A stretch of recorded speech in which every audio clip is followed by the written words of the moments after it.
એટલી વિકરાળ સ્વરૂપે લાગી ગઈ હતી. ભવિષ્યમાં આવનારા 100 વર્ષ સુધી ક્યારે આવી ભૂલ નહીં કરો.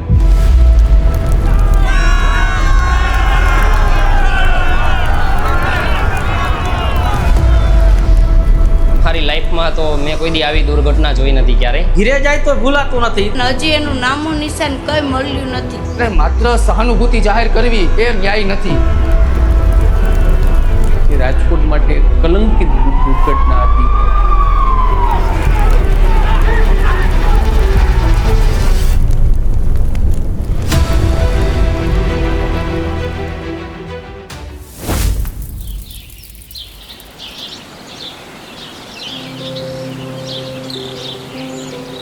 રાજકોટ એક એવું શહેર કે જ્યાંના લોકો આવતીકાલની પરવા કર્યા વગર આજની મોજ માણી લેવામાં વિશ્વાસ રાખે છે. આમ તો રાજકોટ વાસીઓ દરરોજ આનંદમાં જ રહેવા ટેવાયેલા છે. એમાં પણ રાજકોટની બજારોમાં નીકળો એટલે એની રોનક કંઈક અલગ જ હોય છે. સતત ધબકતા રહેતા આ શહેરના લોકોના મનમાં એક ખ્યાલ પણ નહીં હોય કે આ શનિવારની સાંજ રાજકોટ ઉપર એક કાળો ઓછાયો લઈને આવવાની છે. સૌથી મોટા સમાચાર સામે આવી રહ્યા છે. ટીઆરપી ગેમ ઝોનમાં વિકરાળ સ્વરૂપમાં આગ લાગી છે. 25 મેનો એ દિવસ કે જે મને આજે પણ યાદ છે કે જ્યારે હું જામનગર રોડ મારા ઘર તરફથી રેસકોર્સ તરફ આવી રહ્યો હતો અને ત્યારે અચાનક જ જ્યારે હું સાંઢિયા પુલ પાસે પહોંચ્યો ત્યારે ધુવાણા એકદમ જોવા મળતો હતો. લગભગ મારા ખ્યાલથી 10 કિલોમીટર દૂર આ વિસ્તાર ટીઆરપી ગેમ ઝોનથી સાંઢિયા પુલ થાય છે.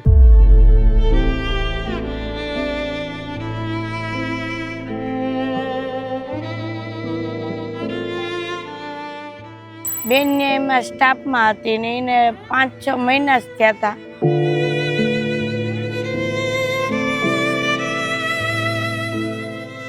મારો દીકરો અહીંયા જીપીએસસીની તૈયારી કરતો હતો. રાજકોટ ભણતો હોય તો આત્મીય કોલેજમાં અને જીપીએસસીની હારવાર તૈયારી પણ કરતો હતો.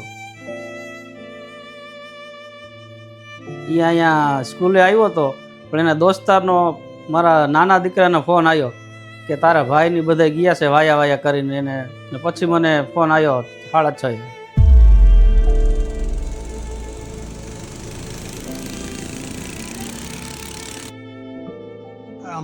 અમારા જમાઈ આવ્યા હતા અને મોટી દીકરી 2 દિવસ અહીંયા આટો મારવા આવી હતી અને ડોક્યુમેન્ટ ને બધું તૈયાર કરવાનું હતું એટલા માટે. એ જમાઈ વહેલી સવારે 3 વાગે તે દિવસ આવ્યા અને લગભગ શનિવારને 4 વાગે મને કહીને જ નીકળ્યા અને મારી ગાડી આપણે સાઈન હતી, હોન્ડા સાઈન હતી, એ લઈને જ ગયા 3 જણા. જ્યાં ઘણા બધા લોકો પરિવાર અને મિત્રો સાથે આનંદ માણતા હતા, અહીંયા હાસ્ય ગુંજતું હતું. પણ માત્ર થોડીક જ પળોમાં એ ગુંજ ચીસોમાં બદલાઈ ગઈ. અચાનક જ મારા ફોનમાં વિગતો આવવા લાગી. ફોન રણકવા માંડ્યા કે રાજકોટના નાના મોવા રોડ પર આવેલ જે ટીઆરપી ગેમ ઝોન છે કે જે પ્રખ્યાત ગેમ ઝોન હતું અને ત્યાં આગનો એક બનાવ બન્યો છે. પ્રાથમિક રીતે સ્વાભાવિક એવું થતું હતું કે આગનો બનાવ હોય સામાન્ય હોય, પરંતુ આગ જે પ્રકારની લાગી હતી, ધુવાણો જે પ્રકારનો જોવા મળતો હતો, એટલે ઘટનાની ગંભીરતા મેં પણ જોઈ અને હું મારી ટીમ સાથે, મારા કેમેરામેન સાથે હું ત્યાં પહોંચ્યો હતો. આનંદનું એ આંગણું પળમાં જ સ્મશાન બની ગયું. જ્યાં મસ્તીનો માહોલ હતો ત્યાં માતમનો માહોલ છવાઈ ગયો. ટીઆરપી ગેમ ઝોનમાં આગ લાગી ને આવું કાંડ થઈ ગયું, એમાં એક્સપાયર થઈ ગયા. મારા પપ્પા ટિફિન દઈ ને ડાયરેક્ટ પછી મારી બેનની ઘેરથી આવતા હતા ને ત્યાંથી સવાર નીકળ્યા તો જોઈ ગયા કે ટીઆરપી ગેમ ઝોનમાં આગ લાગી. એટલે મારા પપ્પાએ બાઇક નાખીને ડાયરેક્ટ ટીઆરપી ગેમ ઝોનમાં અંદર એન્ટર થઈ ગયા ને એ ભેગું તો એ ટીઆરપી ગેમ ઝોન બ્લાસ્ટ થયું.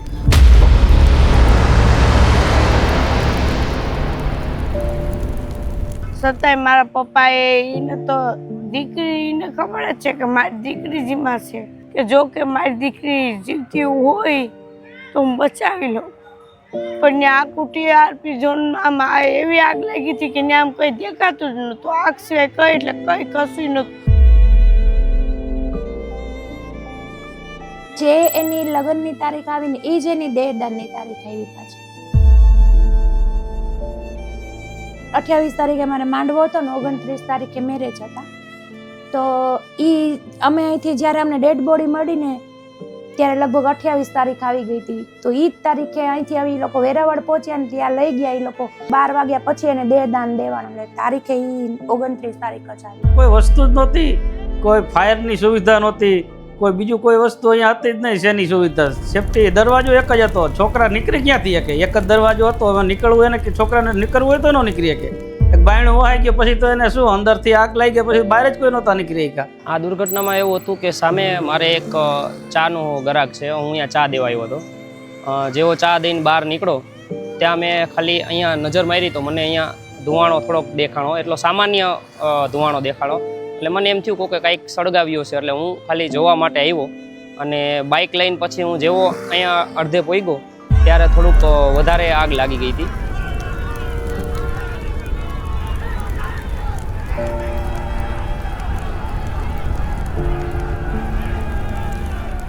અને ત્યાંથી મેં જોયું તો 4-5 જણા બધા ભાગતા હતા અને ત્યાં લટકતા હતા. તો પછી મેં બાઇક રસ્તા વચ્ચે મૂકીને અને અહીંયાથી હું ગયો. અને શરૂઆતમાં અડી કાઢીને બધા અંદર અમે ગયા ને તો બધા પહેલાં તો કેમ કે માણસો અહીંયા જે આવ્યા હતા એને ખ્યાલ નહોતો કે કઈ બાજુથી નીકળવું.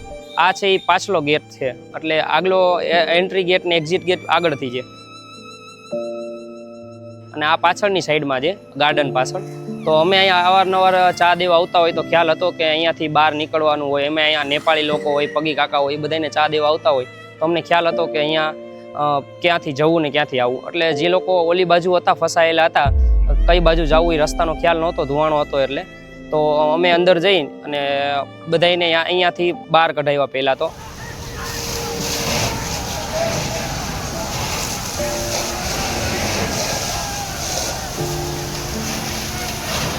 અને પછી જેટલા માણસો અહીંયા બહાર નીકળવાની કોશિશ કરતા હતા તો એના આગળ નીચે આવવા માટે કોઈ ઓપ્શન નહોતું. અમે ત્યારે જ્યાં શરૂઆતમાં તો 4-5 જણા જ અમે હતા.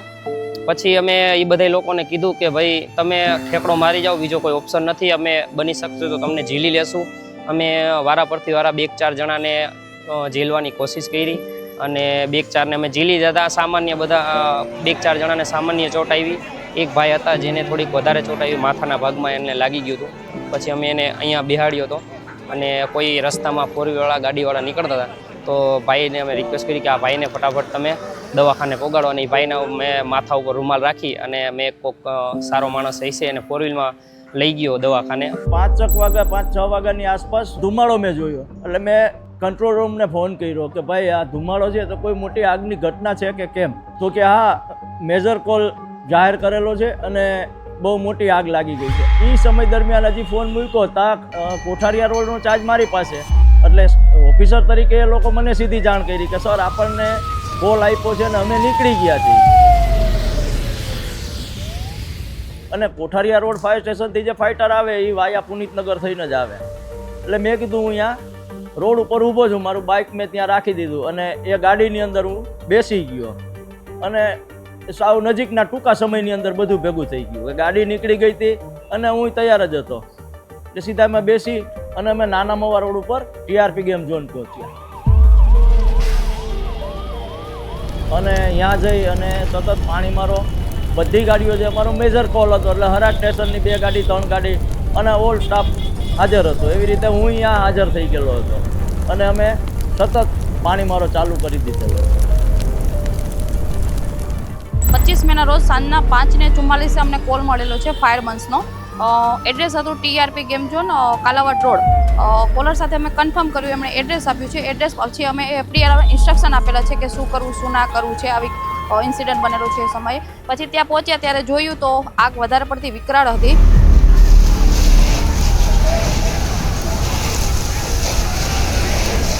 અમને જે પ્રમાણે ટ્રેનિંગમાં શીખવાડવામાં આવ્યું છે કે જે તે સમયે આવો કોઈ ઇન્સિડન્ટ બન્યું છે તો એ સમયે શું કરવું એ પ્રમાણે અમે ત્યાંના પગલાં લીધા છે. અને આગ વધારે પડતી હતી તો એના માટે અમે બીજી એમ્બ્યુલન્સ બી બોલાવી લીધી છે. એ પ્રમાણે અમે અમારા જે પ્રોગ્રામ મેનેજર જે છે ચેતન સર અને EME સરને જાણ કરી અને બીજી એમ્બ્યુલન્સ બોલાવી હતી ત્યાં. તેથી 10 થી 15 એમ્બ્યુલન્સ ત્યાં બોલાવી લીધી હતી. જ્યારે હું ત્યાં પહોંચ્યો ત્યારે ત્યાં એકદમ અફરાતફરીનો માહોલ હતો.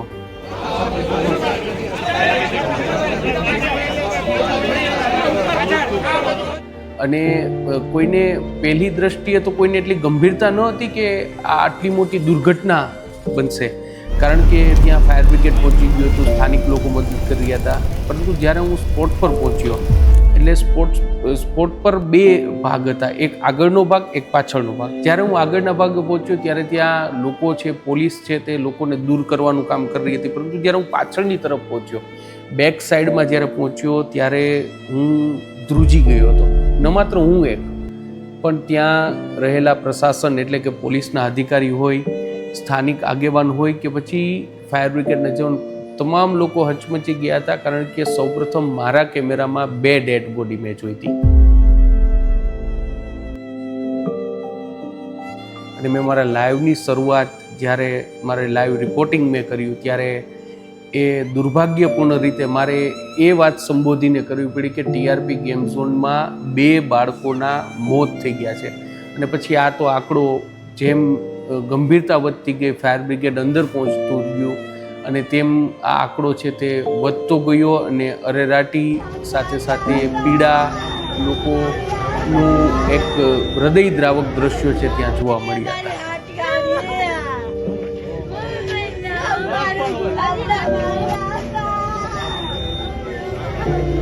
આ ગેમ ઝોન જ્યારે થયો ત્યારે મને પ્રથમ ફોન ફાયર સ્ટેશનમાંથી મને આપવામાં આવ્યો હતો. ત્યારે હું રહ્યા સર્કલે મારા પિતાશ્રીની તબિયત નાદુરસ્ત હોવાના કારણે હું સિનર્જી હોસ્પિટલ જઈ રહ્યો હતો. ત્યારબાદ જેવી મને જાણકારી મળી એવી તાત્કાલિક ત્યાંથી હું રિક્ષામાં સીધો TRP ગેમ ઝોન પહોંચ્યો હતો. જે ચિત્ર જોયું હતું હજી મનમાંથી જાતું નથી. રાજકોટે નહીં પણ કદાચ ગુજરાતે આવું ચિત્ર ભૂતકાળમાં ક્યારેય નહીં જોયું હોય. TRP ગેમ ઝોન બન્યા પછી જે બાળકોના જે અવસાન થયા હતા એના પ્રત્યે અમારી સંવેદના હતી. અને જે અમે પોતે ભારતીય જનતા પાર્ટીના સૌ કોર્પોરેટરો, ભારતીય જનતા પાર્ટીના આગેવાનો, માનનીય મુખ્યમંત્રી શ્રી, માનનીય પ્રદેશ અધ્યક્ષ પાટીલ સાહેબથી માંડીને તમામ કાર્યકર્તાઓ ચિંતિત હતા અને ઓન સ્થળ ઉપર અમે લોકો બધા સમયે પહોંચી ગયા હતા. પણ એક પ્રકારનું દુઃખ છે કે આવું ન થવું જોઈએ. કોઈકની તો ભૂલ હતી જ કે જેના કારણે આ થયું છે. આ ભૂલ ઉપર ગુજરાતની ભારતીય જનતા પાર્ટીની સરકાર અને રાજકોટ મહાનગરપાલિકાની જે પ્રકારે એક્શન લેવાનું કટિબદ્ધ કર્યું, રાજ્ય સરકારે આની સમિતિ બનાવી. મેં પોતે સ્થળ ઉપર મીડિયાના મિત્રોને મેં ત્યારે કીધું હતું, મારી પાસે એના વિડીયો ક્લિપિંગ પણ આજની તારીખમાં મારી પાસે પડ્યા છે કે આમાં કોઈને છોડવામાં નહીં આવે.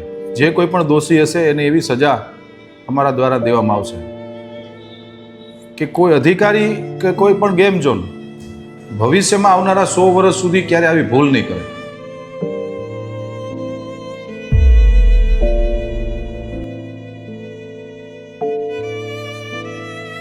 TRP ગેમ ઝોનનું સ્ટ્રક્ચર જે હું ત્યાં આ દુર્ઘટના થઈ ત્યાર પછી હું જે સમજી શક્યો એ પહેલાં હું કહેવાનો પ્રયત્ન. આખું TRP ગેમ ઝોન છે એ ફેબ્રિકેશન પર ઊભું થયેલું કાટમાળ હતો અને ફેબ્રિકેશન પર ઊભું થયેલું આ બિલ્ડિંગ હતું. અને આ બિલ્ડિંગ છે એ એટલી રીતે સિક્યોર્ડ તૈયાર કરવામાં આવ્યું હતું કે અલગ અલગ ગેમ ઝોનના પાર્ટ કર્યા હતા. એ જમ્પિંગનો પાર્ટ હોય કે પછી અન્ય ગેમ્સ માટેના પાર્ટ છે તે તૈયાર કરવામાં આવ્યા હતા. અને એમાં જે સ્થાનિક લોકો, જે ગેમ ઝોનમાં ગયેલા લોકો જે રીતે કહી રહ્યા હતા કે પહેલાં જ્યારે તમે કોઈ પણ ગેમમાં એન્ટર થાવ ત્યારે ત્યાં પેક કરી દેવામાં આવ્યું હતું. આખો એસી ડોમ હતો અને એસી છે એટલે સ્વાભાવિક છે તે ક્યાંક કોઈ બહાર વિન્ડો નહોતી કે જ્યાંથી કોઈ બહાર નીકળી શકે. જે એન્ટ્રી એક્ઝિટનો એક જ દરવાજો હતો અને તેના કારણે જ્યારે આ દુર્ઘટના બની તે પહેલાંનો ઉત્સાહનો માહોલ હતો. કારણ કે મોટી સંખ્યામાં બાળકો છે, લોકો છે ત્યાં ફરવા માટે, યુવાનો ફરવા માટે આવ્યા હતા, ગેમ રમવા માટે આવ્યા હતા. પ્રાથમિક દ્રષ્ટિએ એક સામાન્ય આગ છે તે લાગી હતી અને જે પ્રકારે પોલીસ તપાસમાં પણ સામે આવ્યું છે અને ત્યાં સુધી કે એક વેલ્ડિંગ છે તે કરવામાં આવ્યું. તણખો થયો અને તણખો થયો પછી આખું ગેમ ઝોન છે એ ડેકોરેટ એ રીતે કરવામાં આવ્યું હતું કે ફેબ્રિકેશનનું સ્ટ્રક્ચર તો હતું, પણ તેની સાથે સાથે થર્મોકોલ ફોમની સીટનો ઉપયોગ કરવામાં આવ્યો હતો. અને થર્મોકોલ ફોમ સ્વાભાવિક રીતે એ અગ્નિ શામક છે અને એના કારણે આ આગ છે તેને વિકરાળ સ્વરૂપ ધારણ કર્યું. પહેલી દ્રષ્ટિએ જ્યારે સામાન્ય આગ લાગી ત્યારે દરેક વ્યક્તિને એમ હતું કે આ એક સામાન્ય આગ છે અને તમે બધા સિક્યોર્ડ સાઈડમાં ઊભા રહી જાઓ તો નીકળી શકશો, અને એટલા માટે કોઈ વ્યક્તિ બહાર ન નીકળ્યું. જે લોકો સમજી ગયા એ બહાર નીકળી ગયા તેઓ બચી ગયા, ભગવાનની તેના પર કૃપા કે તેઓ બચી ગયા. પરંતુ જે લોકો રાહ જોવામાં રહ્યા કે આગ છે તે ઓલવાઈ જશે, હમણાં ઠરી જશે આગ, પરંતુ આગ ઠરી નહીં અને એના કારણે જે મટીરિયલ જે હતું એ આગને બળ પૂરું પાડે એ પ્રકારનું મટીરિયલ હતું અને તેના કારણે આગે આટલું મોટું વિકરાળ સ્વરૂપ ધારણ કરી લીધું.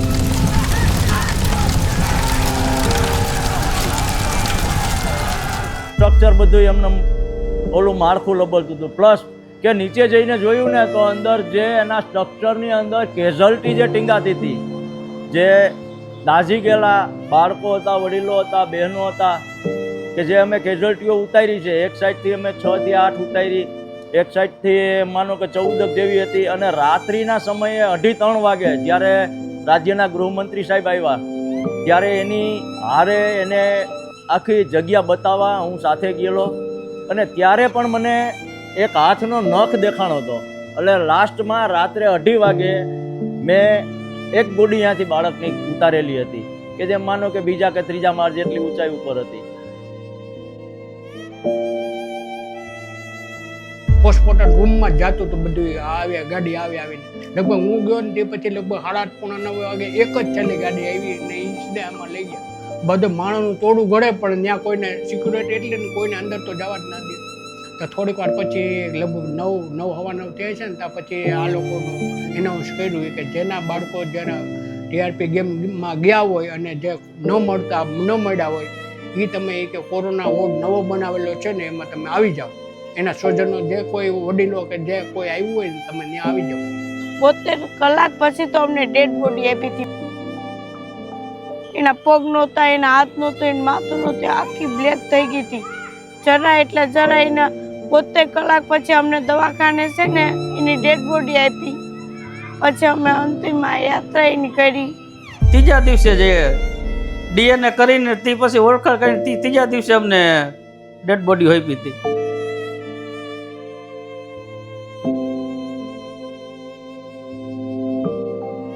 મેનો દિવસ એ ગુજરાત ભારતીય જનતા પાર્ટીની સરકાર માટે અત્યંત કલંકરૂપ ગણાય. એક શ્રદ્ધાંજલિની મીણબત્તી કાફી નથી. શ્રદ્ધાંજલિ તો પાઠવવી જ જોઈએ, મૌન પણ પાળવું જોઈએ, પણ આ એક એવો મુદ્દો છે કે પોતાની જાત ઘસી નાખવી જોઈએ, નાગરિક કર્તવ્ય અદા કરીને લડવું જોઈએ. અને આ લોકો બધા પક્ષની વાત કરે છે, ઓલા પક્ષ એ પક્ષ તું કોઈનું નથી જોવાનું. આપણે એ તો 2 મિનિટ બધા પક્ષની વાત કરી કરીને વયા જશે. પણ જેના ઘરે બધાના કહે છે સંતાનો, કોઈના મા બાપ, કોઈની દીકરી દીકરા, એનું જોવાનું હોય ને, કે એને આપણે આશ્વાસન દેવાનું હોય અત્યારે બધાને ભેગું થઈ. અને એટલા માટે જ અમારા કિસાન કોંગ્રેસના સાથી પાલાંબલિયા, સેવાદળના અધ્યક્ષ લાલજીભાઈ દેસાઈ અને હું ત્રણેય ઉપવાસ આંદોલન કર્યા, રેલીઓ કર્યા, ધરણા કર્યા, પોલીસ કમિશનર કચેરીનો ઉગ્ર દેખાવ કર્યા, ઘેરાવ કર્યા અને 28 દિવસ એક ધારું અમે રાજકોટ શહેરમાં રહ્યા. રાજકોટની જનતાએ પણ ખૂબ સમર્થન આપ્યું. રાજકોટના એક નાગરિકમાં એવી લાગણી હતી, સર્વ સમાજના લોકો, ઇનફેક્ટ આખું રાજકોટ બહુ લાંબા વર્ષે એક થઈ ગયું હતું. 31 વર્ષે રાજકોટ શહેર બંધ રહ્યું, પણ છતાં સરકારના પેટનું પાણી ન લ્યું.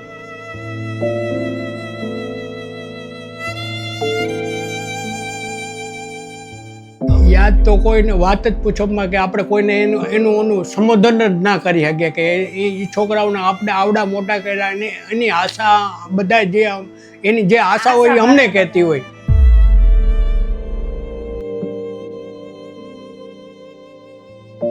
નાની બેબી તો એમ જ કહેતી મારે કે પપ્પા કે ભણી ગણીને કે મારે કહ્યું આ ભણીને પછી મારે માસ્ટર કરવા કે મારે અમદાવાદ હોઈ જવું છે અને ભણી ગણીને મારે નોકરી કરવી ને મારે તમને બેને સાચવા, મારે મેરેજ નથી કરવા. એનું એટલું જ ઓલું હતું, સારી એવી નોકરી કરવી છે મારે કે મારે તમને સાચવા. અને યાદ તો કોઈ દિવસ જિંદગી અમે મળશું ત્યારે અમારી હાર જ જાય, બાકી કોઈ ભૂલાય નહીં. આજે એની ઓલી આવી ત્યારે અમે મોલમાં ખરીદી કરવા ગયા. એને જે ભાવતું હતું ને એ વસ્તુ અમને યાદ નહોતું કે એની પુણ્યતિથિ છે એમ. તો તે દિવસે આગલે દિવસે અચાનક જ અમને એમ થયું કે હાલો આપણે મોલમાં જઈને એને જે ભાવતું હતું ને એ જ અમે લઈને આવ્યા. અમને એ જ લેવાનું મન થયું એમ.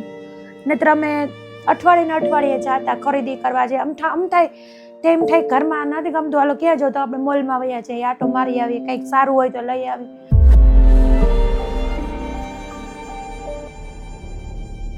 ગમે તો એની દેખાય જ ને કે સાહેબ આજ જેને નાનેથી આજ 20-20 કર્યા હોય, એને ભણાયા હોય, ગણાયા હોય, માવતરને એની અપેક્ષા 20 વર્ષ પછી જ હોય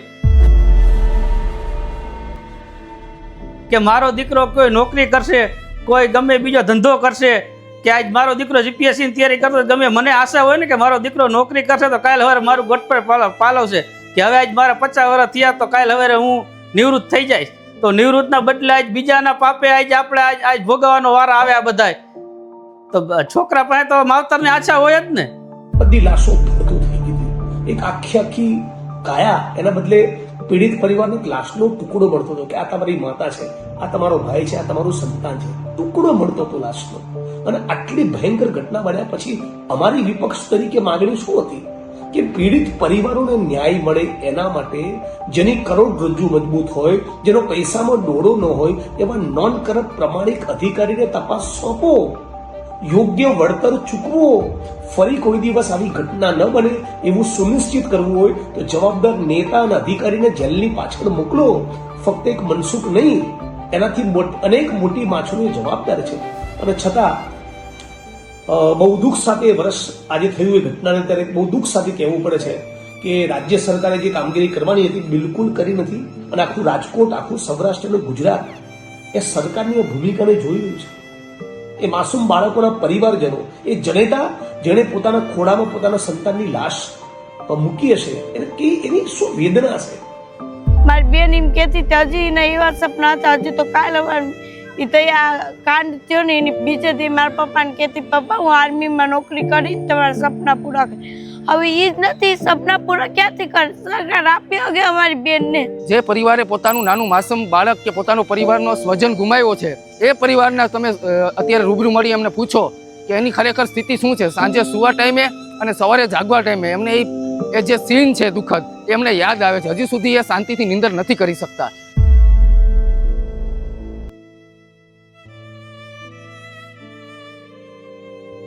કે એ હજી અમને ઘીરે જાય તો ભૂલાતું નથી. તો બૈરા છોકરા હોય એટલે ધરાહાર આપણે તો રહેવું જ પડે, નકર આ બૈરા છોકરાનું શું થાય? હજી આજ એ દિવસો ભૂલાય? કદાચ વર્ષો હોઈ જાય તો એ જે દીકરા જેને 20 ગુમાયા હોય એ દિવસો એને ન ભૂલાય. માવતર મરે તે લગી એને ન ભૂલાય કોઈ દી. પછી ઓલો વિડીયો આવ્યો ને બે કે 15 મિનિટથી મને આગ લાગેલી હતી, મેનેજર અંદર ને આટા મારતો, આગ લાગેલી હતી ને આ વેલ્ડિંગનું કામ ચાલતું, શનિવારની ઓફર હતી, છતાં એ મેનેજર આજુબાજુ આટા મારતો 15 મિનિટ થઈ ગઈ હતી. એ લોકોને એમ ન કીધું કે તમે બહાર નીકળો, આગ લાગી. એ લોકોને એટલી બીક કે અમે આમાં પતાવ લેવું તો કોઈને કઈ બહાર ખબર પડશે નહીં. હા, હવે મારથી ગાડી નહોતી આવેલી. આજ મારો મિત્ર મારી ભેગો હતો, માધાપર ચોકડી પગ્યો ને ત્યાં પગ ને આ બધું મીંડું ધ્રુજ્યું. આને મેં હવે મારથી ગાડી નહીં હાલ, હવે તું લઈ લે, બાકી મને કાંઈ દેખાતું પણ નથી કાંઈ. રાજ્ય સરકારે 5 લાખ કે 10 લાખની સહાનુભૂતિ પૂરતી સહાય આપી છે, પરંતુ માત્ર જાહેરાતો કરી અને સહાનુભૂતિ જરૂરી નથી. તમે લગભગ બધા પીડિત પરિવારોનો મળ્યા હશે કે અત્યારે પરિવારની સ્થિતિ શું છે. એ માનસિક રીતના અને આર્થિક રીતના એ પરિવાર ગુમાવી ચૂક્યા છે. ઘણા લોકોના દીકરાઓ ગુમાવ્યા છે. તે પરિવારનો આર્થિક સ્તંભ હતો.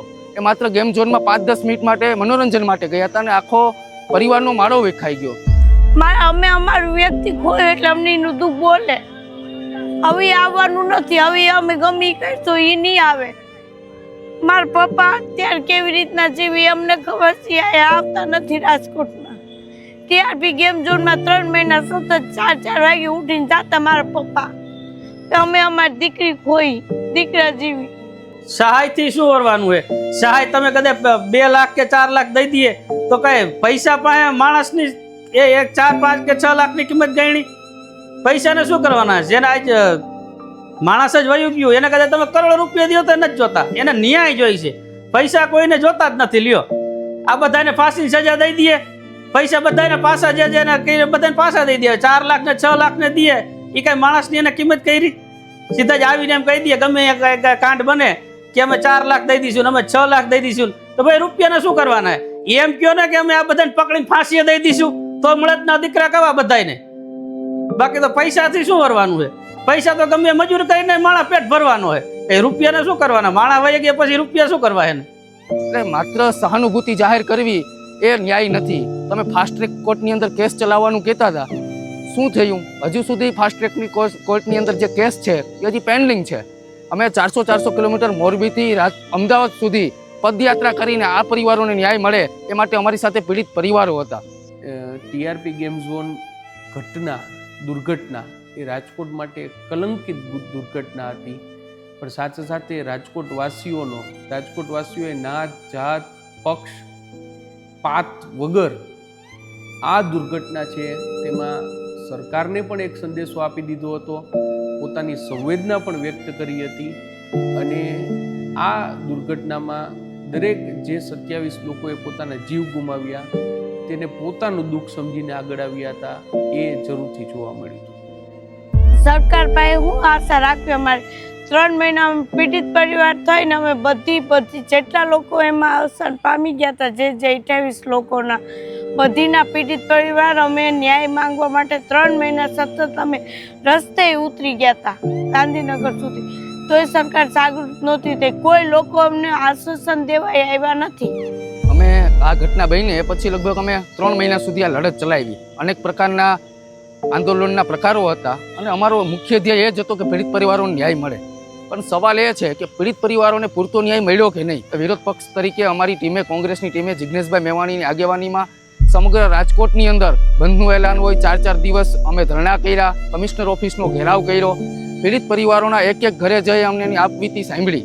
ત્યારબાદ અમને થયું કે આ પરિવારોને ન્યાય મળવો જોઈએ. આ લોકો તો નિર્દોષ હતા, તો નાના માછલાઓ ઉપર શા માટે કાર્યવાહી? જે જવાબદાર ભાજપના મોટા નેતાઓએ કે જેમની મીઠી નજર ઉપર આ બિનકાયદેસર રીતના ગેમ ઝોન ચાલતું હતું અને કોઈ પણ પ્રકારની જે નક્કર કાર્યવાહી અને ન્યાય મળવા પાત્ર જે કાર્યવાહી થવી જોઈએ નથી થતી. જનતા જાગૃત થાય ને વોટ ન કરે ને ન આપે ને તો જ આ સરકાર રહે ને તો કોઈ લોકો સુખી નહીં રહે. કેમ કે આવી સરકાર ન હોય નકર આવું રાજકોટમાં પહેલી વાર બન્યું આખી ટીઆરપી ગેમ ઝોન એવું, તો એ સરકારને એ લોકોને અમારા માટે તૈયાર થઈને પૂગવું જોઈએ ન્યા. તો કોઈ લોકો 15 મિનિટ થઈ ગઈ હતી ત્યાં ફાયર એક્ઝિટ વાળા નહોતા પૂગ્યા, બધું પતી ગયું, બધું ભસ્મ થઈ ગયું, લોકો મરી ગયા, પૂરું થઈ ગયું. પછી આવ્યા કરવા, પછી ત્યાં એમ થાય કે ભંગારના ઢગલા ને બધું થઈ ગયું, તો ત્યાં પોલીસની આખી ટીમો ગાંધીનગરથી ટીમો મૂકે પછી શું કામનું? જે વ્યક્તિ વયું ગયું પછી આ લોકો આવું બતાવવા, પબ્લિસિટી પામવા ને પબ્લિકને જાગૃત કરવા, અમારું વ્યક્તિ વયું ગયું એનું હું કઈ? પછી અમે જાય ત્યાં ખાલી કેન્ડલ લાઈટ જલાવે તો કે મેડમ અહીંયા આમ છે ને આમ છે ને. જે અમારું વ્યક્તિ વહી ગયું હતું, જે અમારું વ્યક્તિ અહીંયા આગમાં ભસ્મ થતું, તો એ તમે લોકો ક્યાં ગયા હતા? 5 મિનિટની સેકન્ડ રાજકોટ જેવી સીટે 5 મિનિટની સેકન્ડ ન લાગે જો એ લોકોને બસાવવા હોય ને તો.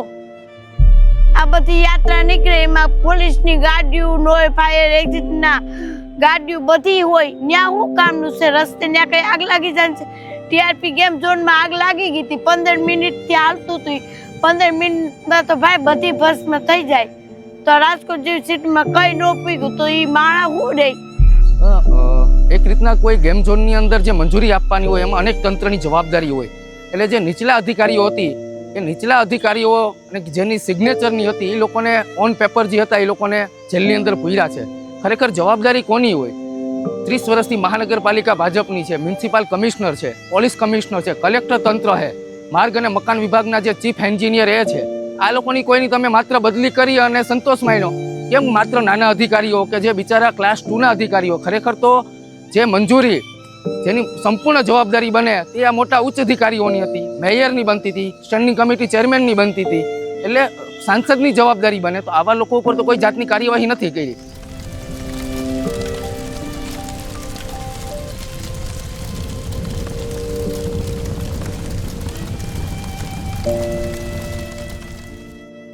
ગુજરાતની માનનીય નામદાર હાઈકોર્ટે પણ એસઓપી બનાવી આપણને સૌને ખબર છે કે જે અધિકારીનો દોષ હતો આજે એ જેલના સળિયાની પાછળ છે. એની જિંદગી રમણ-ભમણ કરી નાખી છે અમે લોકોએ અને કાયદાએ કરી નાખી છે. આપનો વિષય અવર રાજકોટને પહેલાં તો હું સારો અભિનંદન આપું છું અને જ્યારે 1 વર્ષ પૂર્ણ થવા જઈ રહ્યું છે ત્યારે આપના માધ્યમથી હું ખાતરી પણ આપું છું કે અમારા ચોક્કસ પ્રયત્ન રહેશે કે આ પ્રકારના ગેમ ઝોનમાં પૂરેપૂરી એના નિયમોનું પાલન કરવામાં આવે. આપને ખ્યાલ હશે કે ટીઆરપી ગેમ ઝોન પછી રાજકોટમાં જેટલા પણ ગેમ ઝોન છે એની જે નામદાર હાઈકોર્ટે અને રાજ્ય સરકારે સંયુક્ત એસઓપી બનાવી છે, એસઓપીનું પૂરેપૂરું મોનિટરિંગ થઈ અને મંજૂરી આપીએ છીએ. પરંતુ આવું ન થવું જોઈએ એવું હું મારું બહુ સ્પષ્ટ માનું છું. રાજકોટવાસીઓને, ગુજરાતવાસીઓને એક સવાલ કરવા માગું છું. હું એક વાત કરવા માગું છું કે તમે ટીઆરપી ગેમ ઝોન અગ્નિકાંડ થયો પછી તમે શું શીખ્યા અને તમે કેટલા બદલા?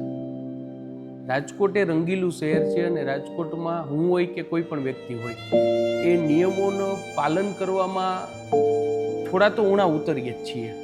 ટીઆરપી ગેમ ઝોન અગ્નિકાંડ એ સિસ્ટમની સંપૂર્ણપણે ફેલિયર હતું અને હું સંપૂર્ણ ફેલિયર એટલા માટે કહું છું કારણ કે ત્યાં જે ભાડા ચિઠ્ઠીના આધારે આટલું મોટું સ્ટ્રક્ચર ઊભું કરી દેવામાં આવ્યું હતું. મેં મારા રિપોર્ટિંગ દરમિયાન ટાઉન પ્લાનિંગ ઓફિસરને ફોન કરીને પૂછ્યું હતું કે સર ટાઉન પ્લાનિંગની આમાં શું જવાબદારી છે? ત્યારે ટાઉન પ્લાનિંગ ઓફિસરે મને એમ કીધું હતું કે આ સ્ટ્રક્ચર છે એ ટેમ્પરરી સ્ટ્રક્ચર છે ને એટલા માટે ટાઉન પ્લાનિંગ શાખાની વ્યાખ્યામાં એ ન આવે. અને આ જ જવાબ છે એ ટાઉન પ્લાનિંગ ઓફિસરે મ્યુનિસિપલ કમિશનરને પણ આપ્યો હતો અને સરકારને પણ આપ્યો હતો અને એટલા માટે જ સરકારે પાછળથી પોતાની ભૂલ છે તે સ્વીકારવી પડી અને એટલા માટે ટાઉન પ્લાનિંગ ઓફિસર આજે જેલના સળિયાની પાછળ છે. રાજકોટ મહાનગરપાલિકાની તમને જો વાત કરું તો ટીઆરપી ગેમ ઝોન પછી અમારી જે ટાઉન પ્લાનિંગ શાખા છે વ્યુજ પ્રમાણમાં નિયમોમાં ફેરફાર કર્યા છે કે પહેલાં જે ટીપી શાખાના અધિકારીઓ કોઈ પણ નિર્ણયો કરતા એની બદલે હવે રાજકોટ મહાનગરપાલિકા દ્વારા આખી એક કમિટી બનાવવામાં આવી છે કે કોઈ પણ મકાન આપણે બનાવીએ, ફ્લેટ બનાવીએ, ફાયર એનઓસી લેવાના હોય, ગેમ ઝોન બનતા હોય તેમાં કોઈ પણ એક અધિકારીની સાઇનિંગ ઓથોરિટી નથી આપવામાં આવતું. એના અમુક મીટરો સુધી અમુક અધિકારીઓ છે, અમુક મીટરની ઉપર તમે જ્યારે જાઓ 15 મીટર, 25 મીટર, 35 મીટર અને 45 મીટર એટલે માન્ય મ્યુનિસિપલ કમિશનરથી લઈને વોર્ડના ડેપ્યુટી એન્જિનિયર બાંધકામ શાખાના ત્યાં સુધીની જવાબદારીઓ અમે નવા કાયદા મુજબ બનાવી છે જેથી કરીને ભવિષ્યમાં કોઈ પણ આવી ભૂલો ન કરે. ક્યાંક ભૂલ થઈ છે જેનું પરિણામ આજે આપણને આવનારા 100 વર્ષ સુધી યાદ રહેવાનું છે. કાલાવ રોડ ઉપર જઈએ અને જ્યારે એ હોટલ બાજુ સયાજી હોટલ બાજુ જઈએ ત્યારે આજની તારીખમાં ઝણઝણાટી થાય એવી દુર્ઘટના બની હતી. એટલે ભવિષ્યમાં આવી કોઈ પણ દુર્ઘટના ન બને એના માટે મહાનગરપાલિકા ચોક્કસ કટિબદ્ધ છે અને અમે એ દિશામાં પ્રયત્નો પણ કરી રહ્યા છીએ.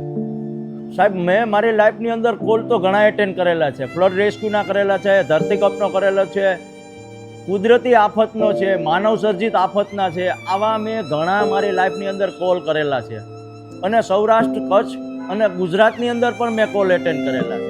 પણ આ કોલ એટલો કઠિન હતો કે આવી પોઝિશન મેં મારી લાઈફની અંદર મારી આટલી 25-27 વર્ષની ઉંમરની અંદર મેં આવો કોલ ક્યારેય જોયો નથી કે આવો અનુભવ પણ નથી થયો. એમ આગની અંદર 2-3 જગ્યાએ હું દાઝેલો હતો પણ એ જ્યારે ઓલું આવે એટલે દ્રશ્ય આજે મારી પીડા મને નહોતી સતાવતી કે મારી પીડા મને શરીરની અંદર નહોતું ઓલું થતું પણ સામે દ્રશ્ય પેલું આવી જતું હતું. એટલે એ બહુ ભયંકર દ્રશ્ય હતું. કુદરતને પ્રાર્થના કે આવું ક્યારેય બને નહીં અને ક્યારેય મારી લાઈફમાં તો ઠીક પણ મારા ફાયરોના જવાનો છે એની લાઈફમાં કુદરત આવી ક્યારેય ઘટના ન બને એવી ઈશ્વર પાસે પ્રાર્થના કરું છું. મારી લાઈફમાં તો મેં કોઈ દી આવી દુર્ઘટના જોઈ નથી ક્યારેય. આવી ઘટના મેં જિંદગીમાં પહેલી વાર જે લાઈવ કહેવાય ને કે લાઈવ પહેલી વાર જોયું. આ ઘટના બન્યા પછી થોડાક 10-15 દિવસ તો એમ કહો ને કે મારે આ લોકો આજુબાજુના લગભગ જેટલા દુકાન છે, આ ગોડાઉન છે, એ બધાને હું ચા દેવા આવતો હોય. અહીંયાથી નીકળવાનું થાય એટલે ન છૂટકે સાંજે 5-5:30-6 વાગ્યાની આસપાસ આ ઘટના બની હતી. જ્યારે હું અહીંથી નીકળું ને એટલે 6 વાગે એટલે એક લાલ પ્રકારનો આખો આસમાન થઈ ગયું હોય. ત્યારે તમે વિડીયોની બધા જોયા હશે તો ખ્યાલ તમને આવી જશે કે ધુવાણો કેટલો બધો ભયંકર હતો. એ પછીના ઘટના બન્યા પછી તો 10-15 દિવસથી જે અહીંથી નીકળવાનું મારે થાય ને એટલે આમ વિઝ્યુઅલમાં એમ જ થાય કે હજી એ ઘટના જ બને છે. આખા વાદળા કાળા જ દેખાય, ઓલું કહેતા નથી કે હાવ તમે એ ઘટનામાં જ હજી અટવાયેલા રહ્યો.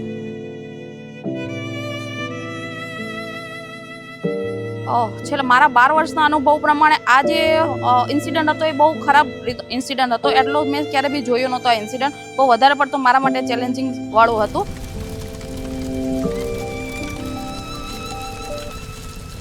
આવો કોઈ ઇન્સિડન્ટ બને તો ખાસ કરીને આપણે છે કે લાઈક જે છે કે તમે 108માં કોલ કરી શકો છો. 108માં પોલીસ, ફાયર અને મેડિકલ ત્રણેય ટીમ સાથે તમે કોર્ડિનેટ કરી શકો છો. હું આશા રાખું છું કે ફરી આપણા ગુજરાતમાં ટીઆરપી ગેમિંગ ઝોન કે તક્ષશિલા કે મોરબી જેવી કોઈ જ ઘટના ન બને. અધિકારી મિત્રોને પણ ખાસ કહું છું આપના માધ્યમથી કે પ્લીઝ તમે ગાંધીનગરમાં બેઠેલા નેતાઓની ચાપલુસી બંધ કરો. જે સત્ય છે ને ઉજાગર કરો, જેથી ફરી કોઈક માતાએ પોતાનું સંતાન આવા ગેમિંગ ઝોનમાં ગુમાવવું પડે નહીં. શરમજનક એ પણ કહેવાય કે કાયદાનું કામ ન કરે, પીડિતોનો ન્યાય ન મળે એવા ષડયંત્રના ભાગરૂપે કાટમાળ એફએસએલની ટીમ પહોંચેની પહેલા હટાવી દીધો. એક પ્રકારે એવિડન્સ ખતમ કર્યા. આનાથી વધારે શરમજનક શું હોય? આમાં કાયદેસર સરકાર ગુનેગાર છે તો સરકાર અમને ક્યાંથી ન્યાય આપે? એટલે હું લાસ્ટમાં એમ જ કહેવા માંગુ કે કોર્ટ પાસે જવા તો અમારી આશા છે કે અમને ન્યાય મળે, મારી બેનને ન્યાય મળે, એની ભેગા જેટલા લોકો વયા ગયા એ પીડિત પરિવારને ન્યાય મળે, બધીને એની પૂરતી સહાય મળે, જે કે આગળ એને જીવવાનું ભવિષ્ય. આમાં કેટલા લોકો એવા છે કે એના એક દીકરા હતા, આ ગરીબ પરિવારના હતા, એ લોકોને ખાવા પીવા નહોતું, અહીં કમાવા આવ્યા હતા, એ વયા ગયા. એનું પાછળ કોણ? આ સરકાર જવાબદાર છે ત્યાં જોવા જાય કે એને ખાવાના પીવાના છે કે નહીં. આ તો 4-4 લાખ રૂપિયા દઈને બસ પૂરું કરી નાખ્યું. હજી એમાં કોઈ પણ કાંઈ વસ્તુનો નિર્ણય કાંઈ આવ્યો નથી. એનો ક્યાંય સંતોષકારક આપણને ક્યાંય એવું લાગ્યું નથી કે આમાં આ વસ્તુ એને કરી છે. હું તો આ બધાને ફાંસીની સજા દઈ દે ને તો બીજી વાર આ કાંઈ ન કરે. અને ફાંસીની જ સજા દેવી જોઈએ. જે દોષિત હોય ને બધાને ફાંસીની સજા દેવી જોઈએ તો બીજી વાર આ પગલું ભરતા વિચાર કરે. પણ આ સરકાર ન કરે. આ નમાલી સરકાર હે કે એને હપ્તા જ ખાવા હે ને રાજ કરવું હે. બાકી તો અંદરો અંદર ખોટા બધાવા હે. ઓલા આમ કરે, કોંગ્રેસ વાળા આમ કરે, ઓલા. ભાઈ કોઈ નથી. તમારી પાસે સત્તા જ તમે કરી દો. તમારી જ પાસે સત્તા છે તો તમે જ કરો ને. કોઈનું કામ આખી દુનિયા દેખશે આને કહી રહ્યા સરકારે. પણ નમાલીને સરકારને કાંઈ કરવું જ નથી. આ બધા ભ્રષ્ટાચારી જ છે. અમારી મુખ્ય માંગણી એ હતી કે પીડિત પરિવારોને પરિવાર દીઠ 2 કરોડની સહાય કરવામાં આવે. આ કેસ ફાસ્ટ ટ્રેક કોર્ટની અંદર ચલાવવામાં આવે. જે પણ વકીલ આવે એ પીડિત પરિવારો જે પણ વકીલ કહે એ વકીલ એમને પીપી તરીકે આપવામાં આવે. ચોથી માંગ એ હતી કે અમે 5 અધિકારીઓ નામ આપ્યા હતા કે નોન કરેક્ટેડ અધિકારીઓ હતા. એમાંથી કોઈ અધિકારીને તપાસ આપવામાં આવે અને એસઆઈટીની રચના કરવામાં આવે. પરંતુ આમાંથી સરકારે એક પણ જાતની માંગ સ્વીકારી નથી. એટલી રાયડું નાખી એટલા આંદોલન કરે, આ તે ક્યાંય કાંઈ કરે, કોઈ વસ્તુ કાંઈ ધ્યાનમાં જ નહીં લેવાની. એને એમ છે કે અમે જ કાંઈક સર્વોપરી છે. એક દે કુદરત આનો ન્યાય જરૂર દેવરાવશે. કુદરત પાસે તો આપના આશા છે જ કે કુદરત આપને ન્યાય દેવરાવશે જ. તેમ ગમે અહીંયા ત્યારે ટીઆરપી ગેમ ઝોનની અંદર જે રાજકોટના ભૂલકાઓના જે મૃત્યુ થયા હતા, અવસાન થયું છે, એના પ્રત્યે હું મારી ભારતીય જનતા પાર્ટી વતી અને મારા વતી સંવેદના વ્યક્ત કરું છું. ભગવાન દ્વારકાધીશ જે લોકો મૃત્યુ અહીંયા પામ્યા છે તેમની આત્માને ભગવાન શાંતિ આપે, બસ એટલું જ કહેવા માંગુ છું. બીજી તો મારી પાસે કોઈ શબ્દ નથી કે હું શ્રદ્ધાંજલિ કઈ રીતે આપું. આ લોકોના પરિવારો હજી એમના પોતાના જે સ્વજન ગુમાવ્યા છે એમને ભૂલી નથી શકતા. એક દુઃખદ બાબત છે અને વિપક્ષ તરીકે અને માનવતાની રૂહે એક લાગણીસભર આવા દ્રશ્યો જોઈને એક થાય કે આ લોકો માટે હજી અમારે લડવું જોઈએ અને રાજકોટના લોકોએ અને રાજ્યના લોકોએ આવા કોઈ પીડિત પરિવારોને ન્યાય આપવા આગળ આવવું જોઈએ. પ્લીઝ અગ્નિકાંડના પીડિતોને ન્યાય આપો. અમે ખૂબ લડ્યા છે એના માટે, સાચી લાગણી અને નિષ્ઠાથી લડ્યા છે. આખા રાજકોટ શહેરે સ્વયંભૂ બંધ પાડ્યું 31 વર્ષે. તો રાજકોટની આ લાગણીનો સ્વીકાર કરો, પીડિતોને યોગ્ય વળતર ચૂકો અને દરેક કસૂરવારને ફક્ત નાની માછલીની મોટા મગરમચ્છોને પણ સાબરમતી સેન્ટ્રલ જેલના સળિયા પાછળ મોકલો. એ જ હું આ પ્રસંગે પીડિતોને શ્રદ્ધાંજલિ પાઠવીને સરકારને અપીલ કરું છું. આ દુર્ઘટનાને આજે 1 વર્ષ વીતી ચૂક્યું છે. રાજકોટ ફરીથી હસતું ખેલતું થઈ ગયું છે. કદાચ આ ગેમ ઝોન પાસેથી પસાર થાય ત્યારે 2 ઘડી માટે રાજકોટ વાસીઓ આ દુર્ઘટનાને યાદ કરતા હશે, બાકી તે પણ ભૂલી ચૂક્યા છે. પણ એ પીડિત પરિવારો નથી ભૂલી શક્યા એ ઘટનાને.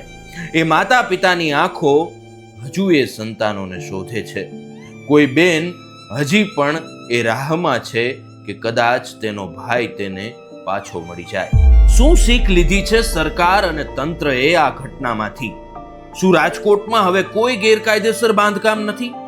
શું ફાયર વિભાગ તમામ સુવિધાઓથી સજ્જ થઈ ચૂક્યું છે?